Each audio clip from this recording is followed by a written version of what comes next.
Assalamualaikum warahmatullahi wabarakatuh. My name is Aida Adlyana Binti Noor Akhmar and I'm from the class IFA-A1C. Have you ever heard anyone talk about attention deficit hyperactivity disorder? Or maybe anyone ever asked you if you have ADHD?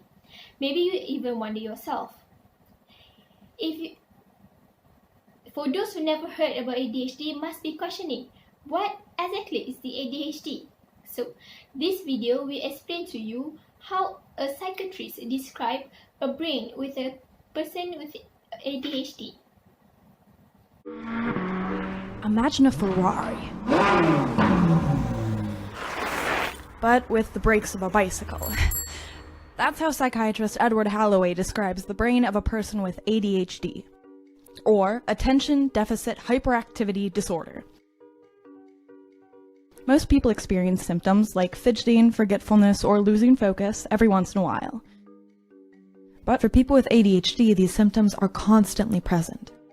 Whether you're at the office, the home, or classroom, there's no off switch.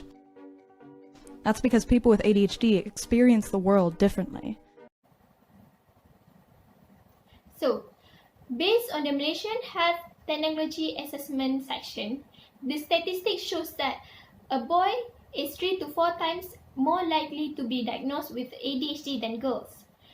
To know for sure is by seeing a psychologist, but you have to check whether you have the symptom of ADHD or not. Let us get to our main view of this page, which is the symptom of ADHD. Everyone will experience the symptoms, but mild. Different with person with ADHD, they experience the symptoms most of the time, unconditionally and extremely. The symptoms that I will be focused on is person with ADHD will having concentration problems. That is the symptom number 1. And the second symptom is person with ADHD will involve excessive movements. And the third symptoms is person with ADHD will having problems to organize and manage their times. Let us get to our first symptoms, which is person with ADHD will having concentration problems. Another way to describe person with ADHD is a person with a condition where they might having a lot of attention symptoms, such as easily distracted and hyperfocus. I am sure that everyone understands the statement of easily distracted, but what is hyperfocus? Basically, hyperfocus is the opposite of easily distracted. A person with ADHD can really focus on something or cannot focus at all. This is because the brain of person with ADHD works differently than a normal person.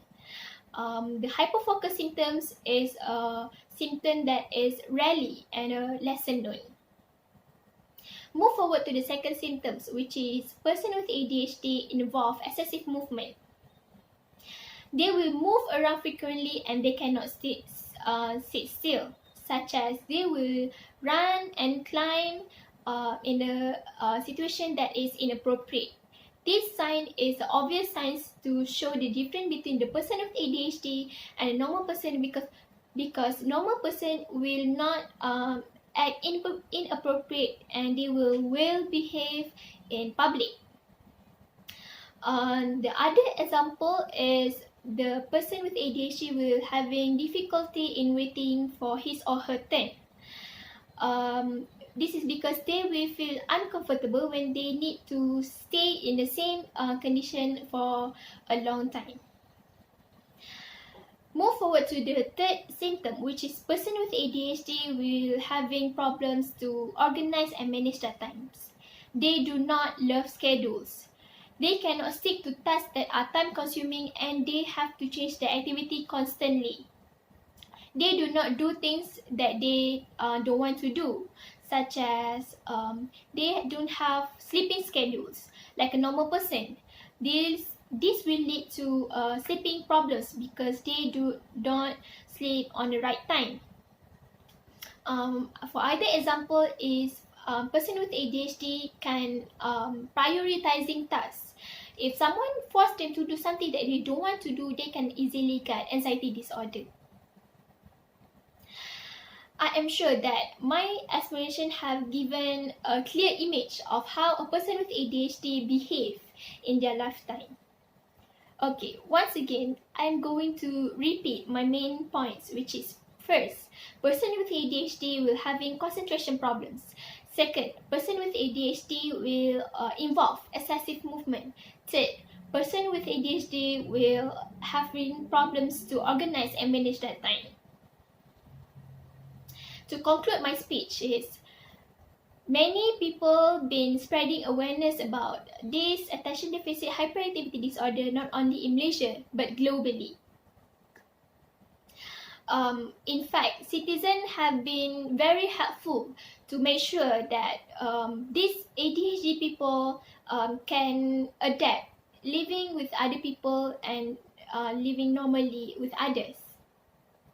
It is important to know the symptom of ADHD so that they can recognize person with ADHD so that they can help them when they are in trouble. We cannot treat people with ADHD same with others people. We cannot treat person with ADHD same like we treat others because their brain functions differently like a normal person. Their brains function differently than other person.